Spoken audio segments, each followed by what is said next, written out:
So here's our makeshift rack. We've had this rack for a while. I got it for free off of Facebook or something. It's a closet rack. I was going to use it as a trellis and just hadn't gotten around to it. So it is now our onion drying rack. Okay guys, so I did the research and you can eat onions that did not bulb properly. They're just not going to store. See, I guess there's really no reason to cure them. I mean, they've been sitting outside for a while. They're fine. So I went ahead and I cut all the roots off, chopped all the tops off, and I'm going to cut them all up and chop them, and I'm going to freeze them. We use onions constantly, so it probably won't take very long to get through all these. I'm not sure exactly what happened. I don't know that they actually bolted because there was no flowering. Apparently onions only flower in their second year. So my best guess is A, didn't fertilize properly, and B, it may not be the right onions for this area because I know there's like 3 different types. I got these from Lowe's, and they are a variety of the red, the yellow, and white onion. And I don't have the package, so I don't know which they are as far as long day, short day, and I think the other one is intermediate. So anyway, I'm going to get these chopped up and put in the freezer, and we will try onions again. This is our first time ever growing them. I think I'll try from seed. I think I still have some seeds left in my little seed storage area, so let's get to chopping.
So the one thing that I am finding with these is that since they didn't bulb out, they have a much larger center part that's hard, because that's where the stem is, or the stalk, whatever you want to call it. So on some of them, not all of them, the ones that started to bulb a little bit more like this one did, it's got that real hard center in there. But it doesn't go all the way through. So I just have to keep in mind that there's a large part in the middle towards the bottom that's not gonna be usable, because that is really hard. Other than that, these onions smell amazing. And I haven't really, well, let me taste one. Pull one out of the bowl. Yep, they taste really good too. Woo, potent. So I'm gonna continue chopping and getting them ready to freeze. All the white onions are done. This is a huge bowl. That's a lot of onion. So I decided to separate them. So I still have the red onions to cut and the yellow onions. And I would be willing to say that there's probably the same amount of red as there is white, and maybe just a hair less of the yellow. So I've been rinsing them off and cutting them, and then what I'm not keeping goes into our compost bin. There's only one onion from the white batch that I threw out completely because it just looked like it was rotting, so didn't want that in my onions. So what I'll do is lay these out probably on a cookie sheet and put them in the freezer and let them freeze flat for a little bit to help reduce the amount of sticking whenever, you know, I don't want them to be all bunched together and stuck together when I put them in the freezer. So that will be my next step, and then I'll probably have to take a break to make something for lunch and then get back to cutting the red and the yellows.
So we ended up with 2 bags of the red onions and 1 bag of yellow. That was the one that actually I threw away the most rotten ones from, was the yellow ones.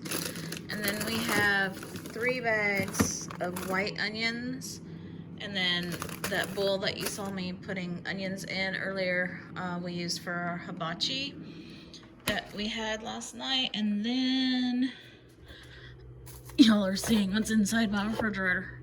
I put a bowl of red onions in the fridge as well because I like the red onions on my salads. So that was quite a bit that we got.